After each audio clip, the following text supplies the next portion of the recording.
తరువాతి కథ శంఖచూడుని సంహారం. బలరామకృష్ణులు ఒక వెన్నెల రాత్రిలో సర్వాలంకారాలు చేసుకుని గోపికలతో బృందావనంలో విహరిస్తున్నారు. మధుర గీతాలు పాడుకున్నారు. పారవశ్యంలో మునిగి తేలుతున్నారు. వారందరూ అలా ఆనందంలో తేలుతున్నప్పుడు కుబేరుని అనుచరుడు తన యోగమాయతో గోపికలందరినీ బంధించి ఉత్తర దిక్కుగా వెళ్ళసాగాడు. వారు దీనంగా బలరామ కృష్ణ అంటూ రక్షించమని ప్రార్థించారు. బలరామకృష్ణులు వారి ఆక్రందనలు విన్నారు. వారిద్దరూ 2 మద్ది చెట్లను పెరికి శంఖచూడునిపై లంఘించారు. బలరామకృష్ణులను చూసి ఆ యక్షుడు గోపికలను విడిచి పరుగెత్తాడు. కృష్ణుడు బలరామునికి గోపికలను జాగ్రత్తగా చూస్తూ ఉండమని తాను యక్షుణ్ణి వెన్నంటి వెళ్ళాడు. యక్షుడు అనేక రూపాలు ధరిస్తూ అనేక చోట్లకు పోయి దాక్కున్నాడు. కృష్ణుడు వెతికి వెతికి వారిని పట్టి పిడికిలి పొడితో సంహరించాడు. వారి కిరీటంలో వెలిగే మణిని సంగ్రహించాడు. ఆ మణిని బలరామునికి బహూకరించాడు. తరువాతి కథ వృషభాసుర, కేసి, వ్యోమాసురుల సంహారం. అరిష్టుడు అను రాక్షసుడు వృషభ రూపం ధరించి కృష్ణుణ్ణి హతమార్చటానికి వచ్చాడు. వాని రాకతో గోవుల మందలో కలకలం రేగింది. గోప బాలకులు భయపడ్డారు. కృష్ణ, మమ్మల్ని రక్షించమని గగ్గోలు పెట్టారు. కృష్ణుడు వృషభాసురుని ముందు నిలిచాడు. కృష్ణుడు వానిని వెనుకకు వెళ్ళమని, లేకుంటే నిన్ను సంహరిస్తానని హెచ్చరించాడు. వృషభాసురుడు రంకెలు వేశాడు. గిట్టలతో భూమిని తన్ని ధూళి లేపాడు.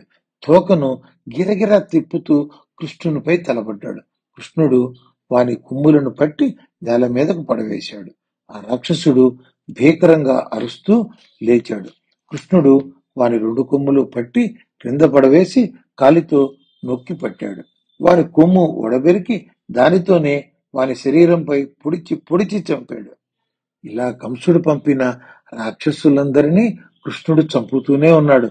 ఒకనాడు నారదుడు కంసుని వద్దకు వెళ్లి బలరామకృష్ణులు వసుదేవుని కుమారులేనని చెప్పాడు. కంసుడు వసుదేవుడు మోసం చేశాడని ఆగ్రహించి చంపదలిచాడు. నారదుడు వారించగా వసుదేవుని దేవకీదేవిని సంకెళ్లతో బంధించి కారాగారంలో ఉంచాడు. తన అనుచరుడు కేసి అను వానిని రామకృష్ణులను సంహరించమని పంపాడు. మంత్రులను పిలిచి మల్లయుద్ధం పోటీలు నిర్వహించమని, ఆ పోటీకి వచ్చిన బలరామకృష్ణులను చంపవచ్చని యోచన చేశాడు. కంసుడు అక్రూరుని పిలిచి బలరామకృష్ణులను ధనుర్యాగానికి తీసుకురమ్మని పంపించాడు. దిక్పాలకుల కంటే శౌర్యవంతుడైన కేసి అను రాక్షసుడు వాయు వేగంతో బృందావనం చేరాడు. అశ్వరూపంలో ఉన్న ఆ రాకాసి సకిలింతలకు గోవులు లేగలు భయపడిపోయినాయి. బృందావన వాసులతో, మీరంతా బలహీనులు, మీకు హాని తలపెట్టడం నాకు నా శౌర్యానికి తలవంపు.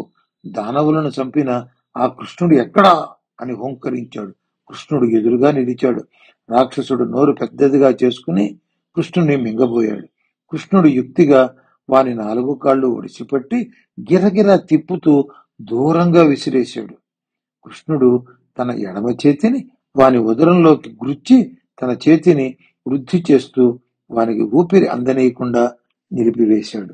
గాలి పీల్చలేక దేహమంతా చెమటపట్టి కన్నులు వీళ్లకు వచ్చాయి. బాధ తాళలేక కేసి గిల్లగిలా తన్నుకుంటూ ప్రాణాలు వదిలాడు. వాని దేహం 2గా చీలింది. దిక్పాలకులను జయించిన వాడు శ్రీకృష్ణుని చేతిలో హతమయ్యాడు. ఒకరోజు కృష్ణుడు తన వారితో ఒక పర్వత ప్రాంతమందు ఆటలాడుకుంటున్నాడు. వారిలో కొందరు గొర్రెలుగా, కొందరు కాపలా కాసేవారుగా, కొందరు దొంగలుగా ఆటలాడుకుంటున్నారు. మయుడనే రాక్షసుని పుత్రుడు వ్యోమాసురుడు గోపబాలక రూపం ధరించాడు. వారిలో ఎక్కువ మంది పర్వత గుహలోకి తరలించాడు.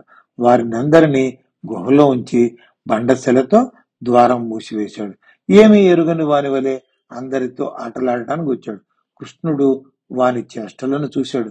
ఒరి, నీవు రాక్షసుడువు, నా వారిని గుహలో బంధించావు అని వాని మీదకు లంఘించి పట్టుకున్నాడు. వాడు గోపబాలం రూపం విడిచి రాక్షస రూపం ధరించాడు. ఏమి చేసినా కృష్ణుని పట్టు నుండి విడివడలేక గిలగిలమంటూ ప్రాణాలు వదిలాడు. కృష్ణుడు కాలితో గుహద్వారానికి అడ్డుగా ఉన్న శిలను తన్ని గోపబాలకులను రక్షించాడు. తరువాతి కథ అక్రూరుడు కంసుని దూతగా బలరామకృష్ణుల దర్శనం. కంసుడు తన మంత్రులను, సైన్యాధికారులను, చాణూరుడు, ముష్టికుడు అను వస్తాదులను, మావటి వాళ్లను పిలిపించాడు. బలరామకృష్ణులను బాలురు బృందావనంలో నన్ను చంపుతామంటూ ప్రగల్భాలు పలుకుతున్నారట. మల్ల యుద్ధ పోటీలు ఏర్పాటు చేయండి. నగరం నలుమూలలా చాటింపు వేయండి. కుస్తీ పట్టే గోదాకి 4 వైపులా మంచెలమర్చండి. ప్రజలందరూ వచ్చి చూస్తారు.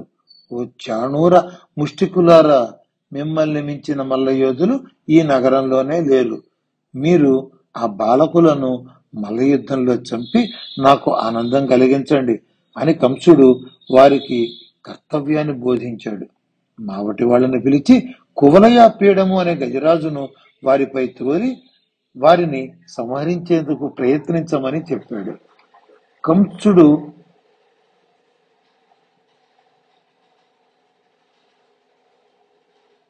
కంసుడు యాదవ కుల శ్రేష్ఠుడైన అక్రూరుని పిలిచి ఆప్యాయంగా తన చేయిని అక్రూరుని చేతిలో వేసి పరామర్శించాడు. నీవు సాధుకార్యాలు చేస్తూ క్రూరమైన పనులు చేయని వాడవు కాబట్టి అక్రూరుడు అను పేరు సార్థకం చేసుకున్నావు. బృందావనంలో బలరామకృష్ణులు నన్ను వధించడానికి ఉత్సాహంగా ఉన్నారట. నీవు వెళ్లి మంచి మాటలతో వారిని నమ్మించి ఇక్కడకు తీసుకువచ్చి నాకు అప్పగించు అని కంసుడు అక్రూరునికి చెప్పాడు. ధనుర్యాగం చూడటానికి రమ్మనమని అందరినీ ఆహ్వానించమని చెప్పాడు. మన కువలయాపీడము తన దంతములతో కొండలను పిండి చేయగలదు. దండధరుణ్ణి కూలదొరయగలదు. బ్రహ్మాండాలు కూడా కదిలిపోతాయి దాని తాకిడికి. బలరామకృష్ణులు నేలకొల్చటం దానికి పెద్ద పని కాదు కదా. ఆ గజరాజు వారిని హతమార్చలేకపోతే మన చాణూర ముష్టికలు మల్ల యుద్ధంలో వారిని హతమారుస్తారు. బలరామకృష్ణులు మరణించిన వెంటనే వసుదేవుని, వృష్ణి, భోజ, దశార్హ వంశస్థులను అంతమొందిస్తాను. మా తండ్రి ఉగ్రసేనుని చంపివేస్తాను. మా పినతండ్రి దేవకుణ్ణి కూడా పరిమారుస్తాను. నా మిత్రులు శ్రేయోభిలాషులు అయిన జరాసంధుడు, నరకుడు, చాణూరుడు, శంబరులతో కలిసి ఆనందంగా జీవిస్తాను. త్వరగా వెళ్లి వాళ్ళను మన రాజ్యానికి తీసుకురా అని కంసుడు అక్రూరునితో చెప్పాడు. అక్రూరుడు మానవులకు తమ శక్తి ఎంతటిదో తెలియదు. దేవుని శక్తిని అంచనా వేయలేరు. విధిని మార్చలేం. నీవు కోరిన విధంగా ఆ బలరామకృష్ణులను, నందాది యాదవకుల పెద్దలను ధనుర్యాగమునకు ఆహ్వానించి వస్తాను అని చెప్పాడు. అక్రూరుడు బృందావనమునకు బయలుదేరి వెళ్ళాడు. అక్రూరుడు తన మనస్సులో పూర్వము ప్రహ్లాదుడు, అంబరీషుడు వంటి వారు ఆ మహావిష్ణువు పాదాలను ఆశ్రయించి జనన మరణాలనే అంధకారంలో చిక్కుకోకుండా మోక్షం పొందారు. ఆ విష్ణువే కదా ఈ శ్రీకృష్ణుడు.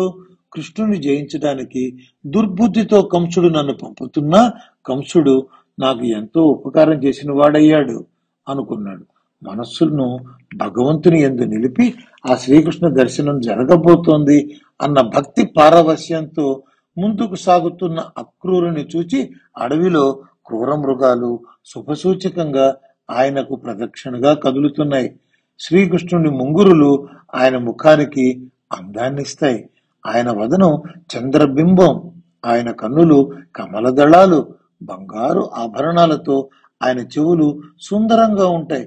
వెళ్ళగానే శ్రీకృష్ణుని పాదాల ముందు సాష్టాంగ నమస్కారం చేయాలి అనుకుంటూ ముందుకు సాగాడు. అక్రూరుడు తనలో తాను గత జన్మలో నేనెంత పుణ్యము చేశానో, ఎన్ని దానాలు పాత్రులకు చేశానో, సిద్ధ పురుషులకు సైతం దర్శనమియ్యని ఆ భగవంతుడు నా వంటి అల్పునికి దర్శనమియ్యబోతున్నాడు అని లోపల ఆనందంతో తన్మయత్వం పొందాడు. కంసుడు ఎంతటి క్రూరుడైనా నాకు ఉపకారం చేశాడు. కంసుని కంటే మంచి మిత్రుడు నాకెవరుంటారు అనుకున్నాడు. సర్వాంతర్యామి అయిన శ్రీకృష్ణుడు నా రాకలోని ఆంతర్యం గ్రహించి నన్ను ఆదరిస్తాడో, లేక దుష్టుడైన కంసుడు పంపగా వచ్చిన వాడినని నిరాదరిస్తాడా అని ఆలోచనలతో సతమతం అవుతున్నాడు. ఏదైనా తన అదృష్టాన్ని పరీక్షించుకోవటానికి సిద్ధమయ్యాడు. ఎన్నో మధురోహలతో రథమెక్కి అక్రూరుడు బృందావనం చేరాడు. బలరామకృష్ణులను దర్శించి వారి పాదాలకు ప్రణమిల్లాడు. శ్రీకృష్ణుడు అక్రూరుని ప్రేమతో హృదయానికి హత్తుకున్నాడు. బలరామకృష్ణులు అక్రూరుని తమ ఇంటికి తీసుకువెళ్లి అతిథి మర్యాదలు చేశారు. శ్రీకృష్ణుడు అక్రూరునితో, తమ తల్లిదండ్రులు దేవకి వసుదేవులు క్షేమంగా ఉన్నారా? నా కోసం మా తల్లిదండ్రులు ఏమైనా కబురు పంపారా? ధూర్తుడైన కంసుడు ఎలా ఉన్నాడు అంటూ కుశల ప్రశ్నలు వేశారు. నీ రాకలోని ఆంతర్యం వివరించమని అడిగారు. అక్రూరుడు కంసుని వద్దకు నారదుడు రావటం, మీ అన్నదమ్ముల జాడ తెలియజేయటం జరిగిందని చెప్పాడు. ధనుర్యాగం పేరుతో మిమ్మల్ని మల్లయుద్ధం పోటీలకు పిలిచి హతమార్చాలనే వ్యూహం పన్నాడని తెలియజేశాడు. శ్రీకృష్ణుడు చుట్టూ ఉన్న బంధుజనంతో మనం ధనుర్యాగానికి మధుర వెడుతున్నాం, మీరందరూ మీ బండ్లను సిద్ధం చేసుకోండి అని చెప్పాడు. ఈ వార్త వినగానే గోపికలు తల్లడిల్లిపోయారు. ఇక మీదట శ్రీకృష్ణుని చూడలేమని తలపోశారు. ఈ అక్రూరుడు నిజంగా క్రూరుడే అని తిట్టుకున్నారు.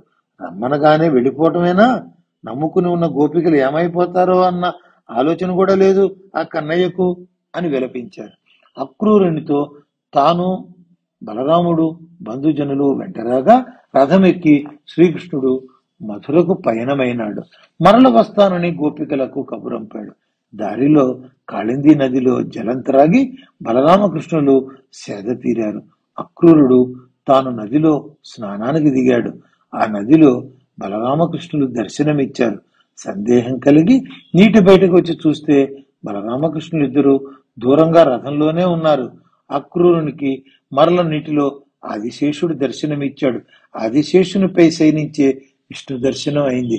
అక్రూరునికి అర్థమైంది శ్రీకృష్ణుడు తన నిజ దివ్య దర్శనం అనుగ్రహించి తరింపజేశాడని. అక్రూరుడు భక్తితో శ్రీకృష్ణుని స్తోత్రాలు చేశాడు. మధురా నగరం వెలుపల నందుడు, ఇతర యాదవులు శ్రీకృష్ణుని కోసం వేచి ఉన్నారు. బలరామకృష్ణులు నందుని చేరి అక్రూరుని నగరంలోకి పంపారు. కంసవధ తరువాత అక్రూరుని ఇంట ఆతిథ్యం తీసుకుంటానని చెప్పి అక్రూరుని పంపించారు. అక్రూరుడు కంసుని చేరి బలరామకృష్ణులు మధురా నగర ప్రవేశం చేశారని తెలియచేసి తన గృహానికి మరలి వెళ్ళాడు. అందరికీ నమస్కారం. ఈ వీడియో మీకు నచ్చినట్టయితే, ఇలాంటి మరిన్ని వీడియోలు చూడాలనుకుంటే మన ఛానల్ని లైక్ చేయండి, సబ్స్క్రైబ్ చేయండి. ధన్యవాదాలు.